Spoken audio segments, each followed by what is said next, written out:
Hi, I'm Michael with The Journey. Thanks for joining us today. We're diving deep into rescue, foster, adopt protocol timeline.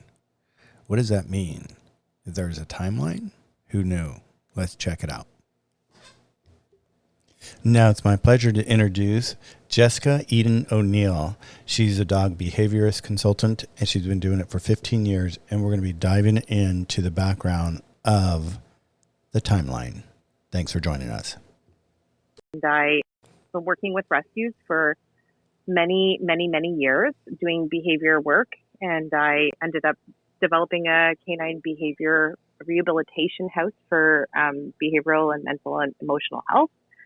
And more recently, one of the rescues, the rescue that I mostly work very closely with, basically was bringing in a ton of dogs from Barbados and this whole process of how they made the decision to do this and then kind of getting involved on the ground level and sort of saying, okay, so we're doing this, how do we do it right? And it brought to light definitely some of the protocols and timelines that we're going to talk about today, but also a ton of other things that I had to now put on paper because we were bringing in dogs from another country, which was kind of interesting. Mm-hmm. Really? So this is, it's a big deal. I know. I can't wait to dive into that. Yeah. And I think one of the things that people don't really realize, and this is why I'm so glad to have a total room to talk about this, is that it is a process. There is a timeline there. Protocols are important when you're bringing a new dog into your home. So that's something that, we need to do that deep dive to kind of assess what does that mean when we bring a dog into our home. That's maybe not a puppy from a breeder who's done it all properly. And we know we can be part of every single moment of that dog's developmental upbringing. And I think that's I think that's where a lot of parents make that mistake, is they really don't really do the homework and dive into what they're really looking for, so that when they do it right, you're setting up not only yourself to win and your dog to win, you're setting both of you up to win. Yeah, the biggest thing is that I have to say is that, people who decide to rescue a dog and adopt a dog as opposed to, going sort of the traditional route of breeder and having a puppy and raising it, there's something really special about that. And the kind of individual who wants to come forward and sort of help a dog who may not have had the perfect start, or we don't necessarily know their history and we don't know their breed and their genetics, like they're taking a little bit of a gamble and trusting, obviously, the rescues that they're adopting from, that they've been given kind of a very clear perspective of what they are expecting to take on. But a lot of the times when I talk to people who are facing challenges after they've adopted a dog, and it could be anywhere from like a month in to 2 years in, they come to me with these things that are going on, and I kind of think, well, if we had just done this right from the beginning, if someone had helped you to kind of put together that protocol in the beginning, we would be way further ahead, and it would be a lot less difficult to get back to where we need to go. Well, I think that's a difficult process for some people, is the fact that they don't have this information. And that's why I like doing this room and hosting these rooms in Clubhouse, is I'm hoping that everybody gets to learn something that they know that they don't know. And that's what this is about, because, until you told me about this protocol timeline, I had no idea that you guys had a protocol timeline. And once again, I'm learning again from you today. And that's why, I think it's so important that everybody here. And I think we even back up a little bit, Jessica, if you want, for a second. We were in the room a week ago and we were talking about pandemic puppies here in the United States. The surrender rate is going up and it's alarming.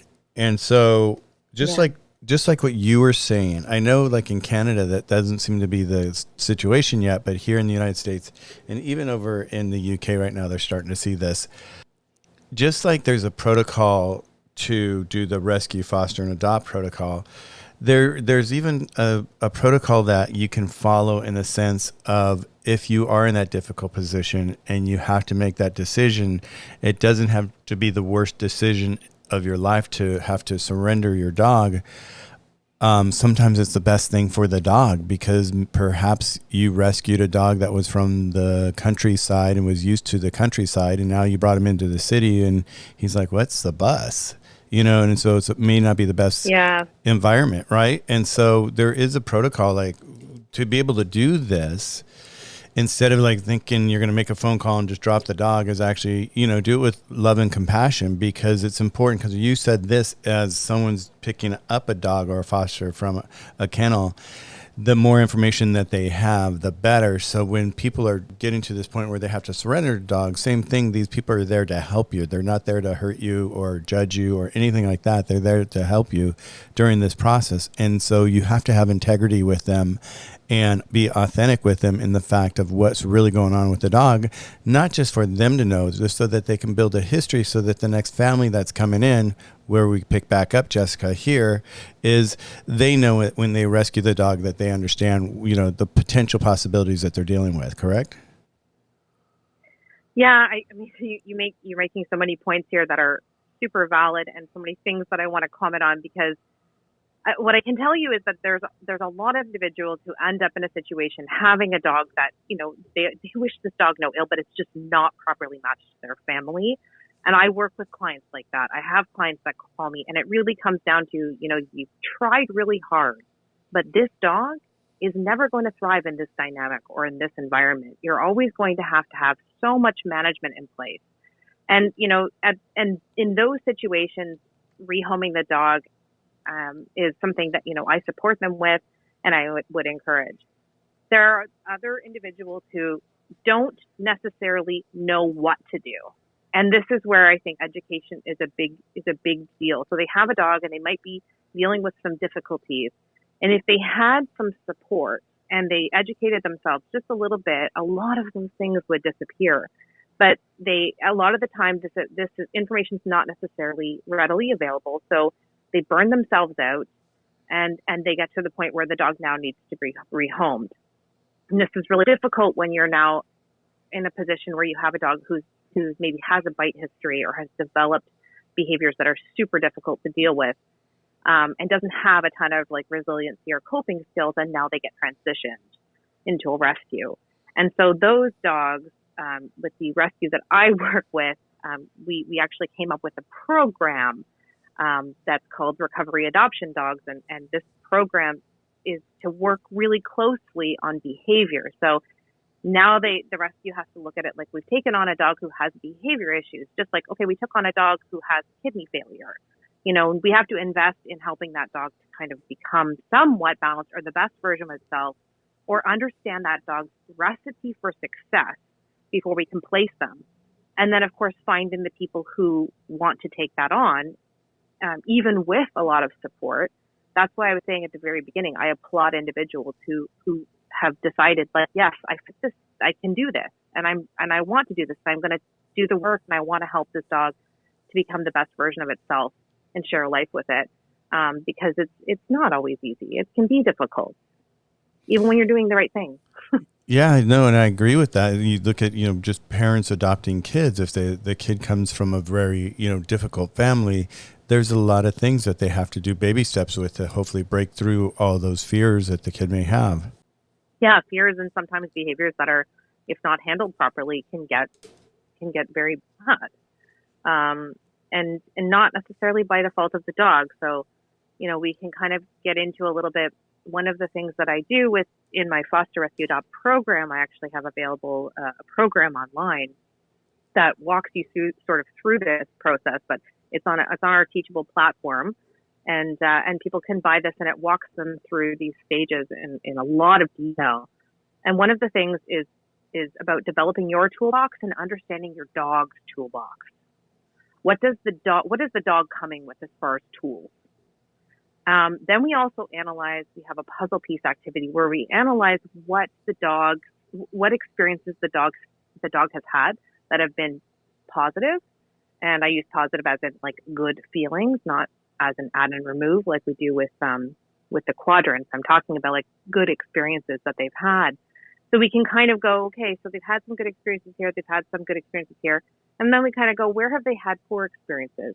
So that we can start to temper the expectations for the dogs coming into a situation. If they've always had poor experiences with cats, and maybe they've been removed because they got into an altercation with the family cat, don't put them in front of cats and expect brilliant responses.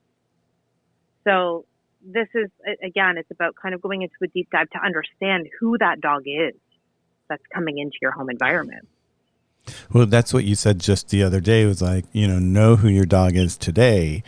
And with that, I love the fact that you're saying, make sure you know their toolbox and your toolbox. And it's really important that you know your toolbox. What we're talking about here, half of it is your side of the track. So you have to really know where you're playing from. Yeah. So in our program, that's one of the first things is, who are you? What is your lifestyle? What are your skill sets? Are you really patient? Are you really cooperative? Are you really good at sharing your physical space? Like, we have to understand those things about ourselves too, because that's going to impact the expectations that we have for the dog. So at a certain point, it's really about trying to, especially if this is long-term, not just foster, but that's why it's called foster adopt, because sometimes these dogs are being placed with people who are going to temporarily care for them. And then if we're looking at an adoption, that person is hopefully going to permanently have this dog in their lives. So that's very important that those personalities match. Fosters have to kind of understand that they're doing a job, and it's a job that has a lot of, hopefully for that individual, and for most fosters, I think that's the case, a lot of you get a lot of good feelings from doing that job. You feel proud of yourself. You feel like you're contributing. There's a lot of love. You can share some laughs. But on the flip side of that, it is difficult to help a dog get through those stages and maintain skill sets that are transferable. That's an important thing to remember. As a foster, it's your job to maintain transferable skills, because if you say, you know what, I really don't care if he goes in a crate. It doesn't matter to me. He's fine here. And you let him go loose all the time. And then all of a sudden that adoptive home comes along. This dog cannot be just left loose in a new environment where they've never had any learning or experience, and there's no necessarily established relationship. So that person's going to take that dog now and put them in a crate. And that dog is going to be so ill prepared that it's going to have a super difficult time, and so will the new adopters. So there's a difference between foster and adopt in that sense, for sure. So, identifying the difference and recognizing that as fosters, it's not just about necessarily what you're comfortable with, it's what skills he can take with him or her. Let's talk about the foster really quick. When they have the dog, how long do they normally have the dog? Because one of the things I heard recently is that it takes sometimes 3 months, if not more, or a lot longer, to be able to help start to pivot a dog's behavior from one to the other, or for them to even get comfortable in a new environment. So how difficult is this process when we're going from a kennel to maybe the foster and going through this process? And I would think your goal is to kind of get the dog moved through every stage, get them successful, and get them adopted. So you're kind of maybe moving in through a fast motion, but how does this all figure into them and their learning skills of where they are, and like that time frame that I said, 3 months for them just to get comfortable sometimes in their new environment? Yeah, I mean, I super appreciate fosters who are prepared to take dogs who have some difficulties, because there are dogs that come to rescue, and the general decompression time that we sort of look at after a dog has had a transition. Now that's sort of like a jargon word in the industry. How many transitions has the dog had? Because we have dogs coming into care who have had like 6-7 different transitions before the age of 8 months old. That dog's never really settled. It's going to be a while, because what we've been doing is slowly increasing their ability to not bond and to not let loose and to not feel comfortable or safe. So those dogs can take forever. But there are dogs who come in that, they're super resilient dogs. They have that sort of built in, or they may be somewhat like oblivious and not as sensitive. And they come in and very quickly adapt into a foster home, and those ones are adopted out really quickly. So that transition can happen sometimes in a matter of a week. But that's not typically what comes into rescue, right? Mm-hmm. Typically what comes into rescue is something different. And so for those dogs, even at the rehabilitation house, which is literally was a house in a farm field, and I had turned every bedroom into a dog bedroom, and then the entire lower level of the house, there were 10 bedrooms in the house, and I had a live-in attendant his entire job was to rotate these dogs all day long and hang out with them and work with them and listen to them. So there was a lot of structure and a lot of safety, and even with all that consistency, there were dogs that took months just to baseline. I mean, those are extreme cases. And when I say baseline, I'm saying like getting to a point where now they can learn new things. So, just to settle in, to feel safe, to understand the dynamic, to understand how they're going to access the things in their environment, the space, the people, the food, the toys, just to learn how to do that. It's anywhere. I mean, science sort of tells us that it's anywhere between a week and 6 weeks, typically, just to baseline decompress. Talking about the timeline and like what you just said, 1 to 6 weeks for them to baseline, and you've picked up the rescue, you've now got them in a foster home, and your goal is to get them adopted out. And you want to do that relatively quick, I would think, so that you open up the path again for newer dogs to come through, so you continue this to help other dogs. How difficult does that path get when it really becomes crunch time? And do you find people that will actually have a dog as well? This is the second question to it. Have a dog as well, where they're so attached and such on a mission that they see they're blindsided the fact that the dog may not be able to be placed. And where does that come into play? Okay, so the timeline that I created and sent to you to look at too. Right. That timeline is really even just talking about once the dog lands in the foster or adoption home. But the time before that is also something that needs to be considered. It's not, I haven't accounted for that, but that time matters too. And like, just looking at how many transitions have they had before they land with you. And sometimes we don't even know that. So that's important. Oftentimes we don't even know that. But once we get to the point where the dog is going into a home, the timeline can vary, again, based on the individual dog. The timeline will vary. However, there's some fairly good science around the periods of time and the things that you need to focus on. And the biggest thing is that we're taking the lead from the dog, because there are things you'll start to notice the dogs do and that sort of identify, I'm kind of ready to move on to the next stage. Now, as far as talking about other dogs in the household, is that what you were referring to, Michael? Is like, what happens if there's another dog already in the household? No. I'm just saying, what happens when there is that dog that comes into a foster's home, and the foster is so dedicated in helping the dog and getting the dog into the system that they're kind of blindsided that maybe this dog is not going to make it into the system. Do you see that happening? What happens in that situation? You mean, we call it foster fail? Yeah. The dog? Like, do you have to do you have to do like an intervention on the foster person because you see it and they don't see it because they're so close? Well, most of the time, if there's a foster who's sort of thinking they don't really want the dog to move on, or they don't think the dog is ever going to do as well outside of their home as they're doing in their home, then they decide to adopt them. And I think most rescues, like at least the ones that I've worked with, they typically have like an open rule that, as long as the dog is well matched, if that's in the dog's best interest, which most of the time it is, they can have the right of first refusal to keep that dog. I mean, they've invested that time. It's unfortunate for the rescue because they lose a foster home. But in all the situations I've seen, that's usually allowed. They keep the dog.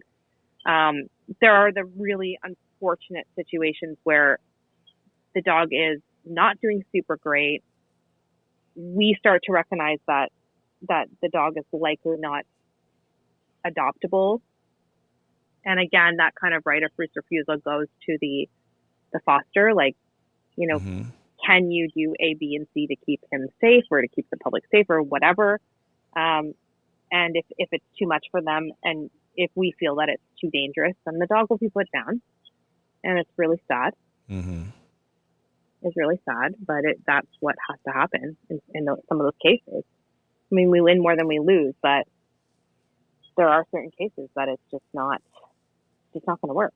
It's too dangerous, and then there's also that idea that it's kind of irresponsible in certain cases to put that dog in a home, right? So that's what happens. So what I'm hearing from you is that a rescue will go through lots of fosters because, like you said, they'll start adopting and they'll lose that. And actually, we had a young lady in here the other day in one of the rooms, and she had lost her dog, and she was in that fostering, and she said she's found a dog and she's really becoming attached to them, and I could see that happening. So many foster people come and go very often then. Oh, 100%. I mean, I think that most rescues are constantly campaigning for new fosters, because a lot of these dogs get placed. Like out of the 75 dogs that came in from Barbados into the rescue I work with the other day, my guess is at least half of them are going to keep the dogs. At least half of them, I think. And that's a beautiful story, and I would love for you to share that story about the dogs coming in from Barbados at you said 1:00, and there was cars lined up. Talk to me about that a little bit. I would love to hear you share that story. That's so beautiful. Oh, it was, I feel almost like I'm stealing like credit sometimes, because I mean, there was so much hard work that went into this whole process, and the rescues that were involved, and specifically the rescue that I work with, and all of the organization. Essentially, there was a big problem happening in Barbados. They have usually a really well-funded spay-neuter program. It's actually funded by Simon Cowell, and they haven't been able to implement this spay-neuter program since COVID started. So there's a problem that's happening in Barbados with the number of dogs increasing and lots of puppies. On top of that, we have individuals, like a lot of the residents own dogs, but dogs can be expensive to care for. So those dogs, they've given those dogs up. The rescues and the sanctuaries, there were 3 of them that we worked with. These guys are understaffed because of COVID rules. They were only allowed to have a certain number of staff members in the building, and the number of dogs increased exponentially. So now we've got staff members who are, overworked and stressed and all these things. And then halfway through the project, a volcano erupted, and it was like terrible. I mean, it's just terrible. They're just, so they reached out essentially, and Canada kind of answered, and these rescues got together, and this was the largest initiative, largest number of dogs for this type of initiative. And so they chartered a plane, and there was a collection of travel crates that happened here, and cleaning of those crates and sanitizing them. And those crates were loaded into the plane and flown there because they don't have access to these types of crates. And they were all labeled. And then in Barbados, on their end, they received the crates. They had the community children all write special name tags for each dog leaving Barbados. Super cute. All the information was attached to the top. Loaded them all in. There's so much footage available. It's really cool. Like they got here. It was like a long flight, a long process. They arrived in Toronto, which is 4 hours away from where their destination was here in Ottawa. So they were loaded into trucks allocated to all their rescues, and we were in at a country home, and essentially we're receiving truckfuls of dogs, and all of the fosters were waiting on the road for their them to receive the text message saying your dog is here, the truck's arrived, and pull in the laneway and load the dog into the back of their truck. And a lot of them that were there with their children in the middle of the night, playing away on their iPhones, waiting patiently for the dogs to arrive. So it was a really amazing initiative. And again, this is part of the reason why this is on the top of my mind these days is this process of what happens now.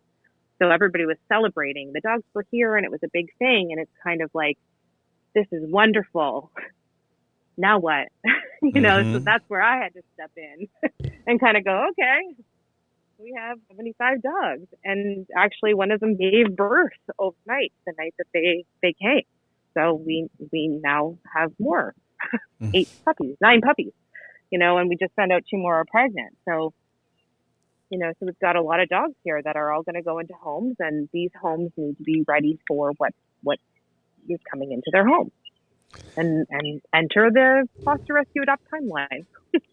Well, you were talking about all the time that goes into it before they get to, the foster, all the rescue time and all that. And you're just kind of breaking down here what you went through to get your dogs ready. How did you guys match the dogs to the people? And how did you have any heads up on the dog's life before you guys? I was super impressed because that was one of the things that I really highlighted with my rescue when they started to talk about being part of this project, was that it was really important that we knew from the rescue and sanctuaries in Barbados what we were getting. And the rescues at the shelters that they worked with happened to have a very good reputation for providing sort of accurate information, a good read and assessment on their dogs, and that in the past from other people who would work with them, that they were fairly accurate descriptions. So we had that information. And then from there, we were able to the rescue did it. I didn't do it. They did a very good job of interviewing interested candidates and then matching, literally, pen and paper and pros and cons lists and matching dogs to fosters. Wow, what a beautiful process. I love that. And I can't imagine what the energy was like that night that the families were there ready to pick up their pets, and the truck comes in. There's just the anticipation of them getting that text saying your dog's ready, pick them up. And just the whole night must have been so magical for you. Magical and exhausting. It was, I remember looking up and the light was coming up. And I looked down the road and I didn't see all the car lights. And I kind of looked over at my colleague and I said, where are all the cars? And she goes, we're done. I said, we're done? There's no more dogs? They're all in their cars. They've all gone home. And I went, oh my gosh. Okay. It was right. really, it was a lot. Yeah. So now, like you also you mentioned also is like once everybody picked up their dogs, they got them in their cars, they went home, and you were like, oh my God, what's going to happen next? What do you have a plan in place? I know that you've given me this chart that you wrote out, but do you have a plan in place, or does the rescue companies have a plan just to kind of follow up with all the different families to help make sure? You don't know me well enough, Michael. Yes, of course. I had a 72-hour protocol, and I wrote 4 to 10-day protocol, and everybody received that written paper at pickup that night. They received a digital copy by email. I even joked with Jay that I would do an interpretive dance if that's what it took to get the information across. And the foster coordinators in the rescue I work with are just absolutely incredible, and they took the entire day calling each one of their fosters back. How was the night? So there's constant communication. There's a Facebook group. There's a Messenger group. And after, so we were on day 4, and I did a live with all of them to answer any of their behavioral questions. And I plan to do another one as well. So the team is fully supported. They're communicating with each other. They're communicating with their coordinators. They have, medical resources. Tomorrow is their big vet day. I don't know how they managed to do this, but so they've basically taken over the clinic for the day, and they have shifts of dogs coming in, and the vets are all in their rooms on standby, and they're vetting all of these dogs at different time slots throughout the day. So that's going to be a exciting day. So beautiful what you're describing here with all the different people involved and all the rescue people and all the foster families are there with their kids and all the dogs coming in. What was the total number of dogs that came in again? 200 dogs came in to our location where we received dogs. It was the division of two rescues dogs, and I think our rescue took on 70 something and the other rescue took on 50 something. So I think it was about 120, give or take, that night that came to us. Yeah. Well, I feel like you've created like this big bond between all these people and all these dogs. And it's like, I want to call it the Barbados family. You should have a reunion for them at one point, the family reunion on this, on the day that they arrived or something. I'm sure the rescue is going to do all sorts of amazing things. They always do. I'm really happy to be part of the project. I had a lot of reservations in the beginning. I needed to know that the I's were being dotted and the T's were being crossed, and they did that and then some. So I'm really impressed. And now my job is to take the information now and find ways for it to be absorbed. And I think, not unlike a lot of rescues in general, rescue dogs that come in general, what we're seeing is sort of a division between dogs that are really, really social, and then there's all sorts of behavior stuff that goes along with that. And then there are the dogs that are super reserved and sort of everything in between, So you're seeing these dogs that are sort of really nervous and fearful, and then we're having dogs that are a little bit more outgoing and don't have finesse of social graces. So we're getting the both sides of the spectrum right now. You think of Barbados being so chill and all that, and I'm like, oh, these dogs are all going to be chilled out. But it just goes to show you they all have their own personality, just like we do, humans. And some have anxiety, some has stress, some has anger issues. And so when you're working with these guys, now that they've been fostered into these houses, and hopefully get adopted, when you're working with them and let's say the foster calls you and say, I'm really having a hard time with Scruffy. Scruffy is just really super aggressive. What are we going to do? Do you guys have anything in place for people to be able to do like a workshop or de-escalation classes? So each dog is an individual. So she called me about Scruffy. It would be a deep dive into what has she been doing with Scruffy since he arrived, pressure on, and maybe he's perceiving it as conflict, or maybe maybe you're overexposing him to a world that he doesn't quite understand. What is it that's eliciting these responses from him? And then it becomes about me working with that foster to develop a plan of attack. And the coordinators are, like I said, amazing too. So they really only call me in to work with it if they feel that it needs a little bit of a deeper dive. A lot of the time there are tips and tricks that they can provide. Here, try this, and unless it becomes sort of dangerous or is continuing without being able to be solved by some of these little changes, then that's kind of when I get called in. But we're trying to prevent those things from happening by having this really good open dialogue and looking at these phases. So that we're talking about in the timeline, and right now, at least for the first 2 weeks and likely a lot more, we're in this decompression phase, right? So we're going to be working for a while in that zone, and pushing them outside of that zone right now in phase 1 is really, you're going to have failure. So my biggest plan of attack right now is to keep everybody in the right phase at the right time. Well, and I think what you're talking about too is so important, is what you've said before, is know your dog at this moment. And especially for these rescue dogs coming in, their moments and their personality is going to probably drastically change within the first 3 weeks, 4 weeks, just once they get acclimated and comfortable with the environment themselves. When we look at this, you've got phase 1, it takes 1 to 3 weeks. How realistic is that, do you think, for these dogs? Well, did you notice that underneath in brackets it says foreign dogs spend more time here? Yes. Because they're also going through a culture shock. So but that's pretty realistic. That is very realistic. Three weeks is pretty normal to be in this phase. If you're doing it properly, but most people rush through it. So, if we can kind of sort of talk about what that first phase is, like, let's sort of dive into what phase 1 is. And that is really about the dog feeling safe, learning to be alone, like not likely. The likely problem that we're going to have with a lot of these Barbados dogs is separation anxiety, because the natural tendency is to want to like over coddle, and like, the whole, like, I can show you the world, just open it all up and be like, welcome to Canada, we love you, we're your new family. And that can be really overwhelming.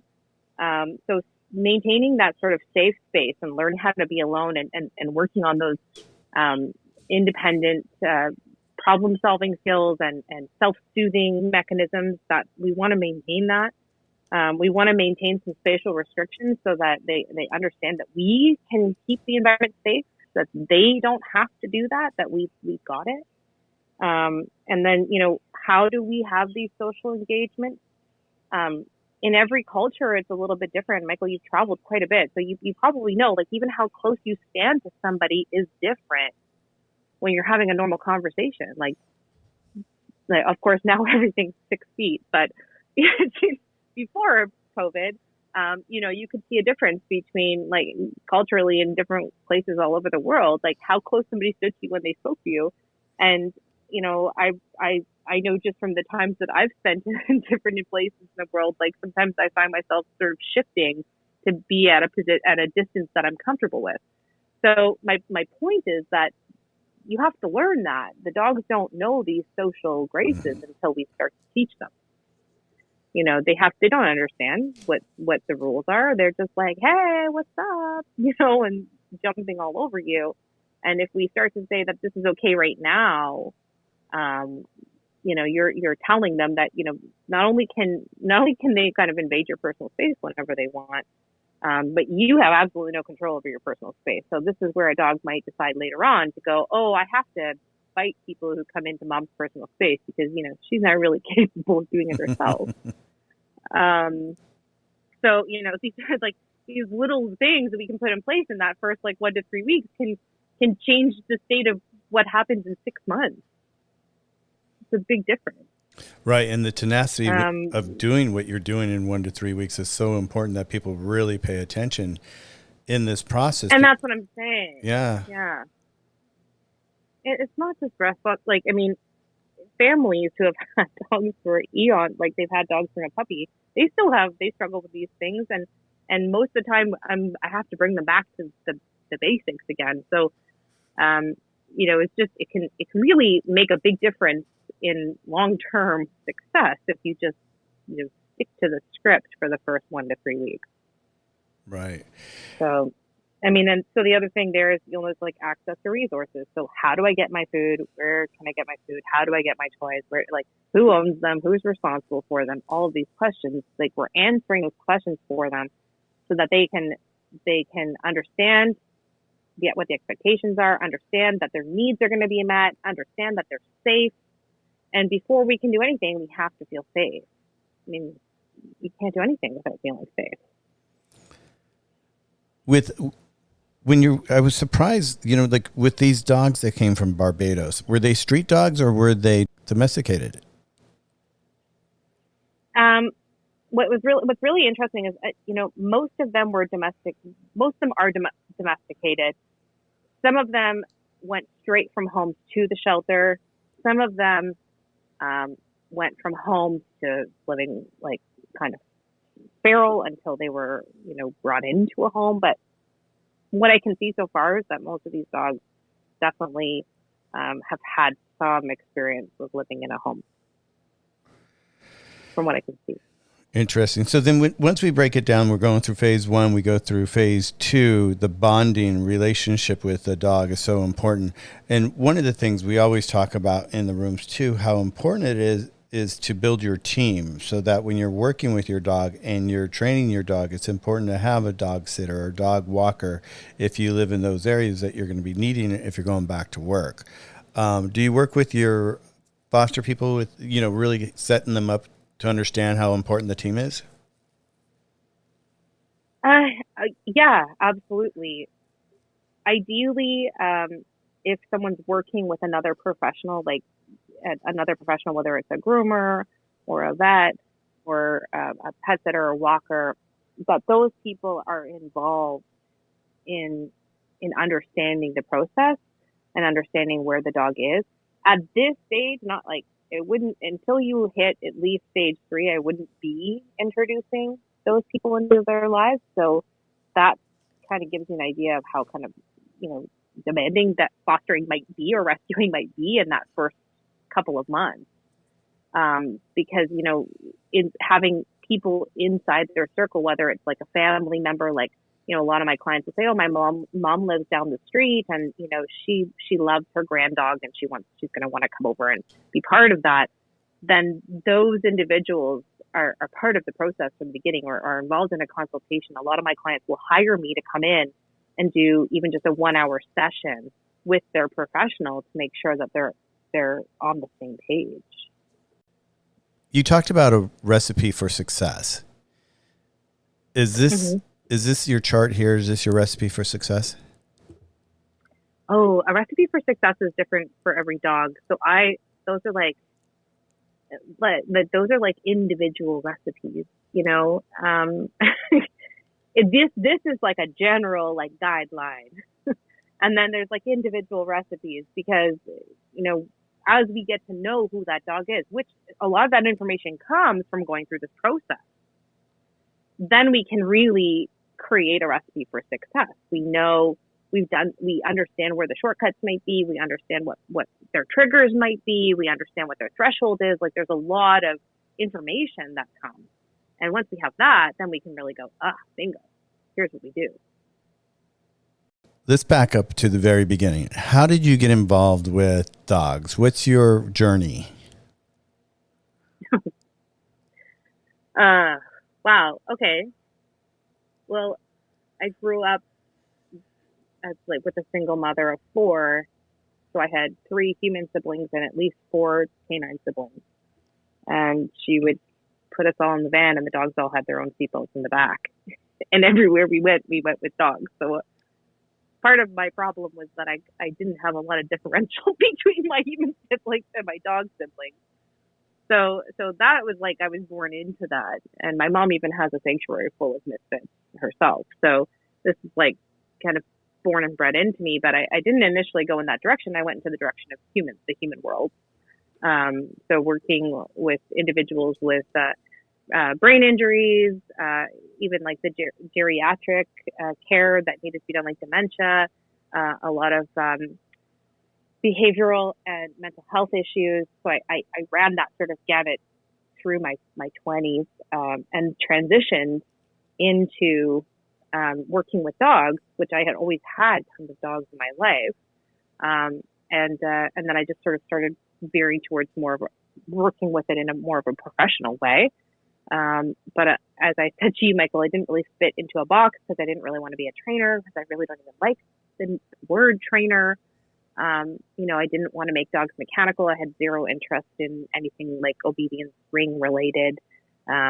So it took a little while to find my path, but then working with behavior and taking those same ideas and transferring them over into the dog world just really made sense to me. And I found an amazing mentor, Cheryl Smith. She's, she was at the turn of the when things started to change. Like she started in the 70s and things started to change, and she changed with them and became a really, really important person in the dog world. So I was really lucky, and it's just been a journey ever since. And I think it's just really important to stay humble about that, because every time you walk in and go, I think I know what I'm doing, a dog tells you otherwise. Right. We're always learning. I get that, like there's no Rel in the room and she was working with the human side of nutrition and all of a sudden she looked over her dog and she's like, and it kind of sparked that interest. And now she works with dogs and I see that so often. here in Mm-hmm. Clubhouse. For me, even like, I never thought I'd have a dog business. And it was out of the love for the dog that I discovered Dr. Kyle and really put together this business with him so we could help so many dogs. And it's so beautiful that we're able to do what we do. So I never thought I was going to be in the dog business. And here I am, and I love it. The pet business, really, I love it. And like this whole platform, Clubhouse for me has just been such a rewarding, and I've learned so much from so many people, and I look forward to learning more. And it's like, what we were talking about. And I always say this is that we don't know what we don't know. And that's why I love doing these talks with you so that we can let people know how it works, because it doesn't just work, sometimes just in a straight line and we think, oh, do this, do this, do this, and it's done. There's really ways of doing it. And going back to like what we were talking about in the beginning before this process, maybe someone is doing the process of surrendering their dog, and that's the process. And one of the things that I heard in the room the other day about that is that when you're doing that, if you find yourself faced with that, is that you actually kind of like build a resume of your dog. So you have it, and you can actually not just go to one rescue, you can go to many different rescues, because one rescue may just be really busy and you may be stuck in a pipeline where the other ones may open up sooner. So it's important to be working with several of those and just having the integrity and conversation to who the dog really is and why it doesn't work out for you. With everything that we've been talking about, Jessica, is there anything that you wanted to talk about? Because you've done exactly what everybody else I've seen in these rooms, that, they started off with the human side of life and something triggered them into the dog life with what they were doing with the human. And they brought that talent over to dogs, because people are training and teaching and living with their dogs completely different these last 10, 20 years than they did previously. And so is there anything that you would like to share to kind of round out our conversation about what we're talking about? Well, I don't like to think I'm like anyone, first of all, Michael. I think everybody's journey is individual, but a lot of people have transitioned over, and I think, it's always kind of been a joke that I moved from working with humans to dogs, because I basically do the same thing. And I said, well, dogs survive, and you can put them in cages without getting arrested. It's like, this has always been kind of a joke, because working with animals compared to humans, I mean, there's an honesty, there's such an incredible honesty there, that if we just learn how to observe it and listen to it and communicate, dogs are not inherently evil. I mean, I'm not going to lie and say I haven't met a dog who had sort of equivalent of psychopathic tendencies, but that's like, you're looking at like a 0.2%. Most of the dogs that we live with and work with, they don't want conflict. And if they are seeking conflict, it's because somewhere along the line, that's what their experience has told them is the way to achieve what they need or want. So I think the earlier we can intervene and educate how to properly live with and communicate with that individual dog, the better it will be for everybody. And for the most part, we have to look at what our expectations are, and our expectations are way higher for dogs than they are for even our own children. It's unbelievable. I mean, you would not expect your child to be comfortable with some weirdo on the street coming up and giving them a hug, but yet for some reason we think it's cool to walk down the street and like let every weirdo hug and kiss their dog on the first meeting. So, we have to look at the expectations are super high. And if we're going to have super high expectations of these beings, we have to understand them and we have to know how to communicate with them. So that's kind of what my goal is in all of this. Well, I like the fact that, we were in the room the other day, you said, that you mentioned it just now, being called a trainer, and you're not necessarily, you feel that what your mission is not necessarily, it's not the trainer side. It's more of like a connection side with your clients and their dogs and understanding. Well, it's science-based. I mean, I don't just build a potion or something, but and it's not magic. I mean, even though sometimes it looks like magic, it's just it's science and it's understanding. First of all, it's not been that long that everybody generally accepts that dogs have emotions. I mean, that right now is kind of a popular theme. There are still trainers in the industry who don't believe that that's a fact. So, you first have to understand that they're like creatures who have feelings, and then you have to understand how they move and communicate, so it's really a lot to learn. And a lot of people, when I teach them these things, they go, oh, that's common sense. And I said, well, it's not, unfortunately. It's just not common sense. I mean, when you give them examples that are parallel to the human world, they tend to go, oh yeah, that makes total sense. But until you do that, it's just not common. So my goal is to try and, narrow that gap. Well, and that's so important that when parents get new puppies is that first few months is such key work with that pet so that you create that bond. Because if you have that bond and you really create that bond's going to carry you through years and years of enjoyment with your dog. But it's really being, having the tenacity to really work with your dog when you first get them. Yeah. And, I would even go as far as to say that that bond is not enough. It's the relationship.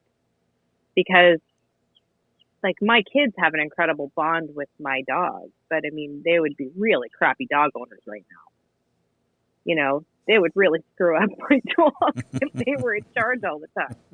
So, you can love a dog to death, but that doesn't necessarily mean you have a super great relationship or that you're giving them the right guidance or that you're fully picking up what they're putting down.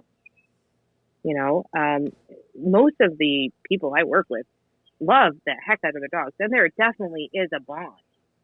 It might just be that the dog thinks that they're like, the doorman that they have a great relationship with, or, a roommate, a sibling, right, or their best buddy, or their roommate, and the owners think like we're, this like he's my baby and we're best friends, and it's like, not so much, that might be your interpretation. So it's about having more than a bond, but having a really balanced relationship, a good, healthy relationship. And that's the magic right there, is that relationship. Mm-hmm. Mm-hmm. Yeah. Yeah. That's the magic. And that's what I hear in these rooms all the time with the trainers and everybody that we work with here is that relationship, to really have that relationship with your dog. That's the beauty of this last, for me, couple decades here in California, to see the transition that people have gone through with their dogs and that they are caring for their dogs in this way. And it's so beautiful to see that people are really reaching out and trying to learn what the best tools are. And so one of the things for you, Jessica, do you have right now anything online that people can learn from or visit? Yeah, so if you go to petintel.ca, you can visit our virtual services. And one of the seminars that we have is the Foster Rescue Adopt seminar, and it can take upwards of 6 hours to complete independently. But once you get in there, you're kind of at your own speed, and you can go through them. And there's little video clips to go with every single handout, and there's little pieces of homework so you can chip away at it. To watch the entire content, it's like 3.5 hours. So to watch the content and actually do the work, I'd say dedicate a day. But it's something that you can do independently and really educate yourself and at least dip your toe in all of these different concepts. It's nice that you have the online courses, because it seems like a lot of people are used to the online since this last year. And if they're trying to get into a facility that's dog training and they are backed up or they're full for a few weeks, or they can always start at home. It's always that first baby step that really takes that first step. Yeah, I mean, I do virtual consults all over the world, so you can. That's one thing that's been amazing about moving into a virtual platform, is that you can really support anyone, anywhere. So we do have virtual consultations, and we moved into that realm cautiously and in a very calculated way. So we now have a pretty good formula on how to make sure that we're getting the information we need from you and that you're getting the information you need from us, even at a distance. So, you can definitely access those things if it's something that you think really needs, an individualized approach. That's what's so beautiful. You got so many different options for everybody. If you're in the room and you're having a difficult time and you don't know where to go, feel free to DM me. I know so many wonderful, talented people here from Clubhouse and outside of Clubhouse. I might be able to connect you to the right person that might be able to take you out of that space that you're in. Jessica, thank you so much for being here tonight. I really appreciate it. It's been nice getting to know you these last few days, and I look forward to having many more chats with you. Thank you so much for having me, Michael. You're so welcome. Everybody in the room, thank you so much for being here and holding the space today and just learning about rescues, fosters, adopt, protocol, timeline. And there is a timeline. And it just, once again, if you don't know where your first step is, you're going to freeze in that first step. So just by having something like this in front of you, you can actually take that first baby step and just read and say, okay, now I'm supposed to do this and follow this. And the whole goal here is to set your pet up to win. So with that, everybody, thank you very much. I'm Michael. I'm out. Have a beautiful rest of your weekend, and I'll see you guys soon. Thanks.